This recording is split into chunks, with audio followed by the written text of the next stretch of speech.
विष्णु के अवतार हैं। भारत में हर हिंदू घर में यह पूजे जाते हैं। यह गृहस्थ के भगवान हैं, मर्यादा के भगवान हैं। मर्यादा पुरुषोत्तम हम सभी युवा साथियों के मन में जरूर रहता है। अगर कायदे की बात की जाए तो हिंदू धर्म में धार्मिक परंपरा ये है कि जो व्यक्ति योगी बनता है, साधु बनता है, वह सब कुछ घर गृहस्थी, दुनिया, मोह माया सब त्याग कर भगवान शिव जी की शरण में चला जाता है। हिमालय पहाड़ों में उनका निवास होता है। वह तो अपनी साधना में लीन रहते हैं। लेकिन तुम देखो, अब ट्रेंडिंग में चल क्या रहा है कि योगी साधु लोग बड़े बड़े राजनीतिक गद्दियों पर बैठे हैं, हाथ में उनके पास पावर है और श्री राम के पीछे पड़ने लगे हैं। यहाँ इंटरेस्टिंग बात देखो, योग परंपरा आदिकाल से चलती आ रही है। इनके आराध्य शिव जी हैं और योग को फेमस किया गुरु गोरखनाथ ने, नाथ परंपरा चलाकर। गोरखनाथ कहते हैं, हिंदू ध्यावे देहुरा, मुसलमान मसीह, जोगी ध्यावे परमपद, जहाँ देहुरा ना मसीह। इसका मतलब ये निकलता है कि योगी लोग मंदिर मस्जिद का ध्यान नहीं करते, वह इनके चक्कर में नहीं पड़ते, वह तो परम पद का ध्यान करते हैं। आगे सुनो, आगे गुरु गोरखनाथ कहते हैं, जोई जोई पिंडे सोई ब्रह्मांडे। इसका मतलब ये है कि योगी लोग तो दुनियावी बातों में पड़ते ही नहीं हैं। वे तो पहाड़ों, आश्रमों में अपनी साधना में लीन रहते हैं। नाथों के विचार काफी प्रगतिशील थे। वहां पर नहीं जा रहे हैं। कारण क्या है, क्यों नहीं जा रहे हैं? किसी राग द्वेष के कारण नहीं, बल्कि शंकराचार्यों का ये दायित्व है कि वो शास्त्र विधि का पालन करें और करवाएं। अब वहां पर शास्त्र विधि की उपेक्षा हो रही है। सबसे पहली उपेक्षा क्या है कि मंदिर अभी पूरा बना नहीं और प्रतिष्ठा की जा रही है। कोई ऐसी परिस्थिति नहीं है कि अपने को अचानक कर देना पड़े। लेकिन सरकार के पास पावर है, पैसा है, वह तो जो मन में आएगा वह करेगी ही मानेगी। अब आगे दूसरे सवाल का उत्तर ढूंढते हैं कि राम मंदिर का निर्माण चंदे के पैसों से हो रहा है या हुआ, या सरकारी पैसों से हुआ। अब जो बात मैं मंदिर के बाहर का infrastructure, railway station, airport, guest house, cruise सेवा, सड़क का चौड़ीकरण, पार्किंग सुविधा जैसी कई चीज हैं। न्यूज के हिसाब से 5500 करोड़ रुपए दान में आया है। मुरारी बापू जी ने 18 करोड़ से ज़्यादा का दान दिया। पैसा कहाँ से और कैसे आ रहा है, कोई एग्जैक्ट सोर्स नहीं है। अब राम मंदिर के लहर में एक विवाद को छिपाया गया है। अयोध्या में सड़क चौड़ीकरण का विवाद। अयोध्या शहर को सुंदर और सड़कों को चौड़ा करने के लिए वहाँ के लोगों के घरों, दुकानों को तोड़ा गया। जो लोग 50-60 साल से वहाँ रह रहे थे, जिनकी रोजी रोटी वहाँ चल रही थी, सबको हटाया गया।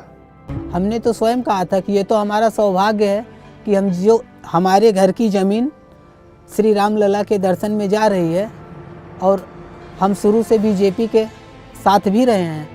वोट हमारा हमेशा बीजेपी को ही जाता रहा।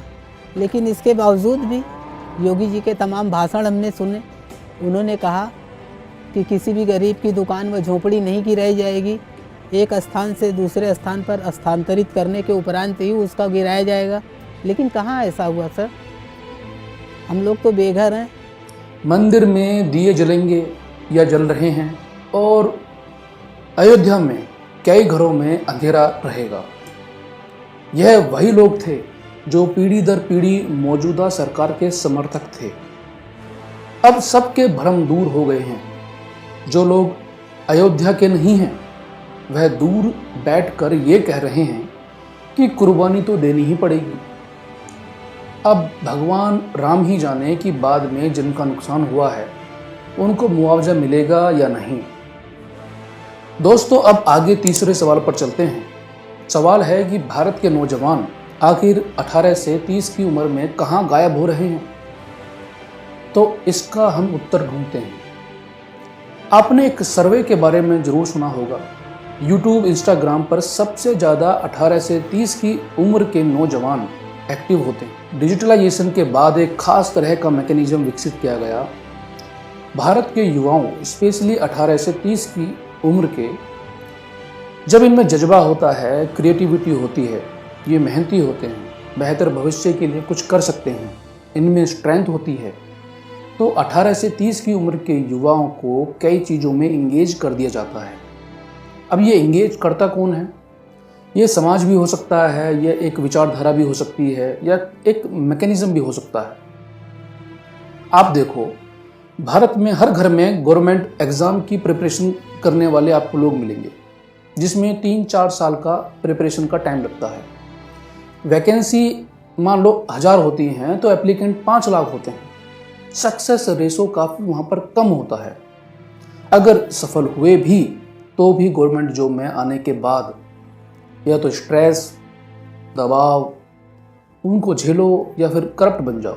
जो नौजवान 18 से 30 की उम्र में अपने समाज का बेहतर भविष्य चुन सकता था, उस समय वह यूपीएससी की तैयारी, नीट की तैयारी, पुलिस की तैयारी, बीए, एमए ये सब कर रहा होता है। देखना चाह रहा था आप लोग की सिचुएशन कैसी है, क्या हो रहा है, क्या पढ़ रहे हो, कैसे पढ़ रहे हो, क्या इश्यूज हैं, थोड़ा समझना चाहता था। अभी मैंने ये यात्रा की, आपने देखा होगा, कन्याकुमारी से कश्मीर, तो उसमें मुझे एक अजीब सी चीज़ देखने को मिली कि जब भी मैं युवाओं से, बच्चों से पूछता था क्या करना चाहते हो, तो सिर्फ 5 जवाब मिलते थे। मतलब 99.99% लोगों ने मुझे बस 5 जवाब दिए: lawyer, doctor, engineer, IAS, IPS या फिर पुलिस और आर्मी। शायद एक लड़की मिली जिसने कहा कि मैं अपना बिजनेस चलाना चाहती हूँ। तैयारी के बाद क्या जो वो डिजर्व करता है, क्या वो उसको मिलता है? आप YouTube, Instagram कई चीज़ों पर देखो, ट्रेंडिंग इश्यू चलाए जाते हैं बिना मतलब के। इंडिया पाकिस्तान, हिंदू मुस्लिम, मंदिर मस्जिद। आप देखो, अभी वर्ल्ड कप हुआ, कितने दिनों तक भारत के नौजवानों को पागल बना के रखा गया, और अंत में क्या हुआ हम सब जानते हैं। उसके बाद मालदीव का इशू और अब राम मंदिर का इशू। दोस्तों, यह सब ट्रेंडिंग इशू हैं। 18 से 30 साल के नौजवानों को इनमें उलझा के रखा जाता है। 18 से 30 साल के नौजवानों को मतलब है उनके पास बेहतर जॉब, अच्छी सैलरी, बिजनेस, स्टार्टअप, बेहतर एजुकेशन, अच्छा healthy environment, safety, best policies, modern laws. Education ज़रूरी है, लोग स्टडी करते हैं, लेकिन स्टडी करने के बाद क्या बेरोजगारी, गरीबी ये सब दूर हो जाती है? नहीं।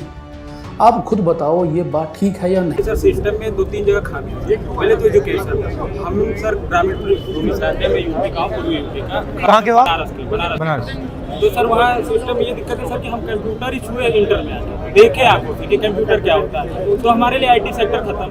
फिर हमको जब तक पता चलता है कि आईटी सेक्टर का रोड मैप क्या है, अदर बिजनेस का रोड मैप क्या है, स्टार्टअप कैसे खुलते हैं, तो इसकी नॉलेज नहीं होती हमको। तो हम सिंपली बीए कर लेते हैं। फिर हमारे आगे अपॉर्चुनिटी दिखती है आर्मी, पुलिस, यूपीएससी। तो एक प्रतिष्ठावान जॉब हो जाती है यूपीएससी एंड स्टेट पीसीएस की, लोक सेवा आयोग की सर्विसेज। आप सब ने ये डिसीजन लिया है कि आप कॉम्पिटिटिव एग्जाम में जाना चाहते हो। ये जो डिसीजन आपने लिया है, ये आपका डिसीजन है या समाज का डिसीजन है या मामा पापा का डिसीजन है या भाई का डिसीजन, किसका है? आपका है।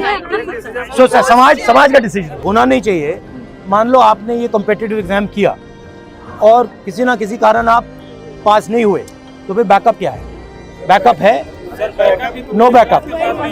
बट आप लोग यंग जनरेशन हो बॉस, अगर आप लोग ये काम नहीं करोगे तो कौन करेगा? दोस्तों, हमने वीडियो की स्टार्टिंग में 3 सवाल रखे थे जो 140 करोड़ लोगों के सवाल हैं। हमने उनके आंसर भी ढूंढे। आप इन आंसर से कहां तक सहमत हो, आप बताइए। अगर आप इस तरह की वीडियो पसंद करते हैं, आप चाहते हैं कि इन बातों पर बातें हों, तो वीडियो को लाइक कीजिए, कमेंट कीजिए, हमारे साथ जुड़िए। थैंक यू दोस्तों।